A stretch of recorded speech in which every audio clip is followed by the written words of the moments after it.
In the Midday News, I am Babatunde Panowopo. The Supreme Court of Nigeria has ordered that the 4-year tenure enjoyed by executives be extended to the offices of all local government chairmen across the country. This is contained in the certified true copy of a judgment delivered by Justice Muhammad Garba and 6 others. Justice Garba said that some states have, by their various illegal actions, starved the local government councils in the state to the extent that most of them cannot exercise their constitutional powers or perform their statutory functions. The justice described the situation of the local government in the country as one tier of government humanity to another tier of government. According to him, the local authorities'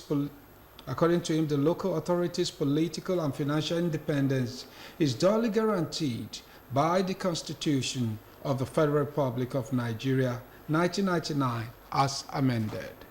He added that if the tenure of a local government council is truncated, as it is the norm now, it is an illegal termination of the electorate's mandate, and it is not to be encouraged but roundly condemned. In the meantime, Osun State Chairman of the People's Democratic Party, Honorable Sunday BC, has called on aggrieved members of the party to bring their complaints on the local government primary election process for resolutions.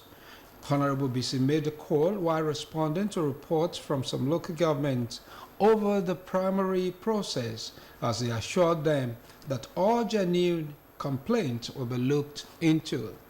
The party chief said those with questions to put their complaints in writing and submit to the state leadership, urging them to cultivate the habit of exploring internal mechanisms for the ventilation of their grievances.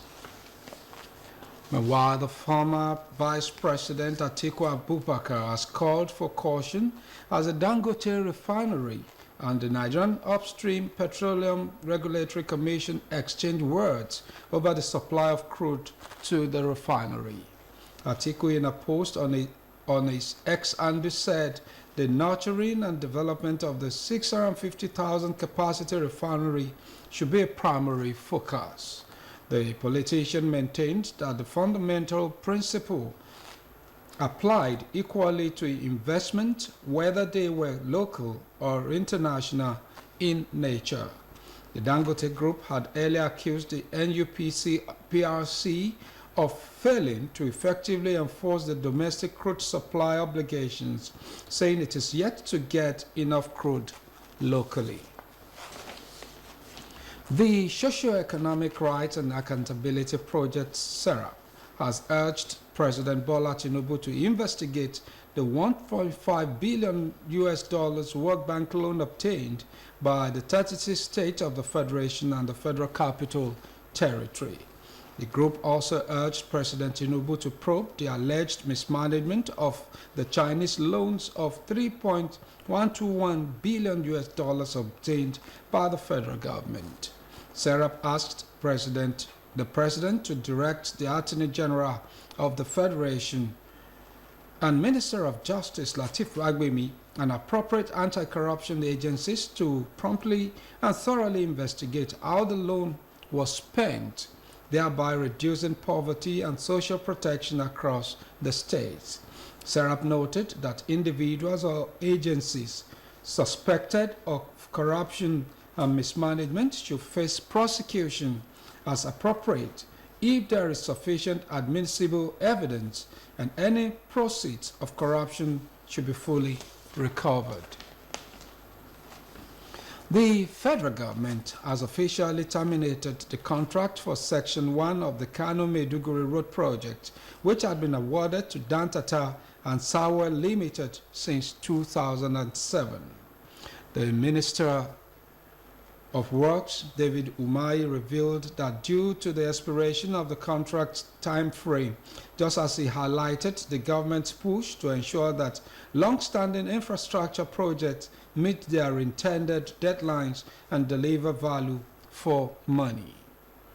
This is just as the government assured the governor of Bauchi State, Bala Muhammad, of immediate intervention to repair a flood-managed section of the Kano-Maiduguri Federal Road within the state. The road was recently served by floodwaters following a heavy downpour, leaving the local Malori Guskuri community in Katagun local government area cut off and severely impacting their livelihoods.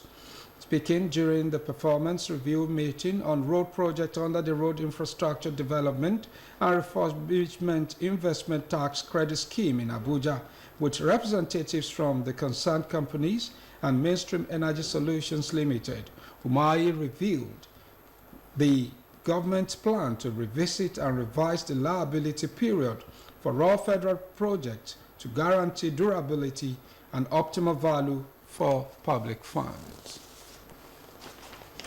The National Youth Service Corps has denied a social media report that Corps members' bank accounts have been upgraded to accommodate the 70,000 naira new national minimum wage.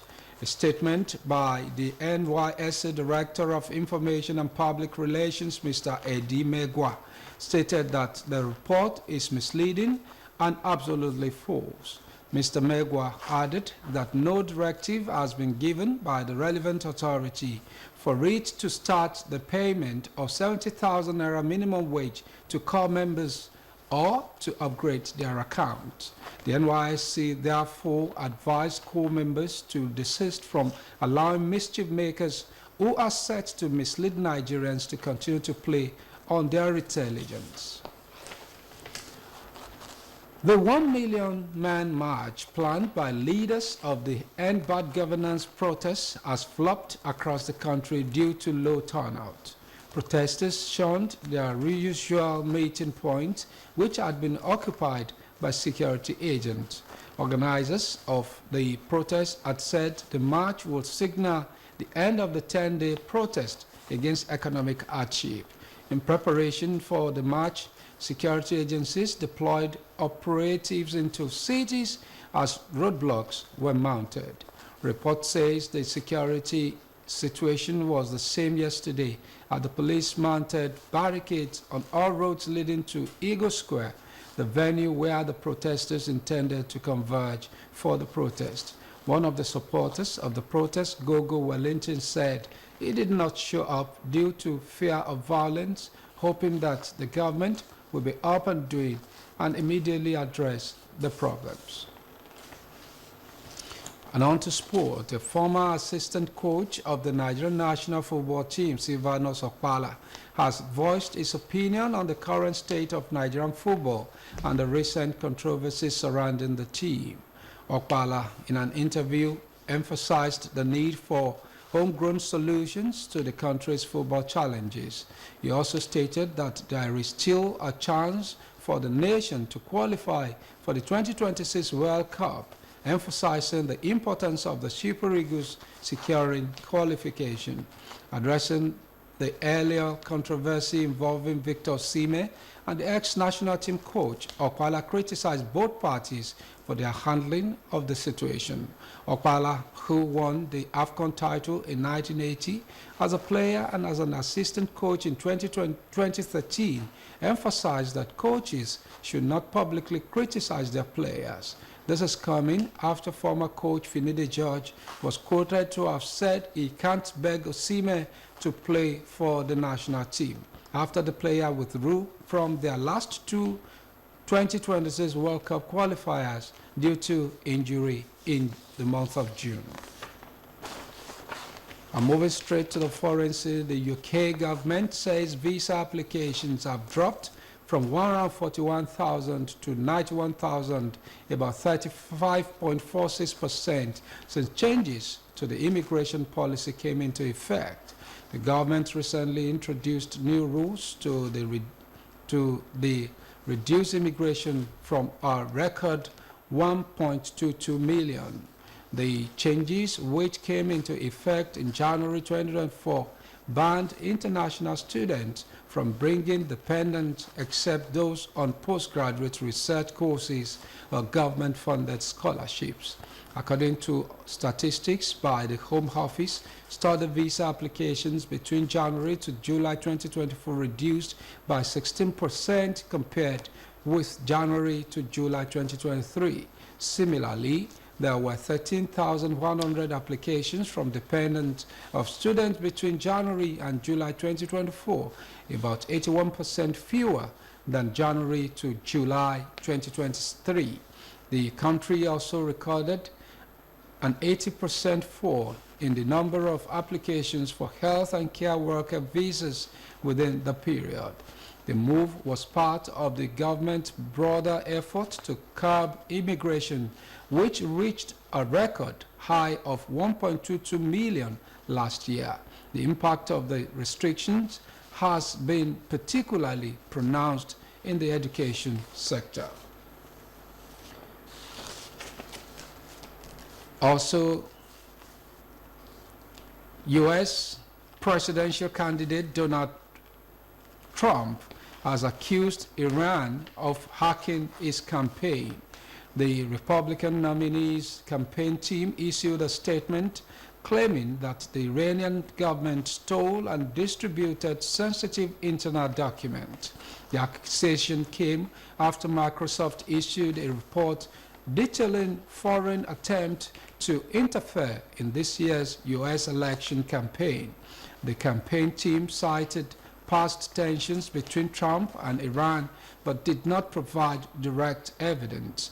Trump posted on his Truth social app that Microsoft had informed the campaign that Iran had hacked one of its websites, but said they were only able to get publicly available information.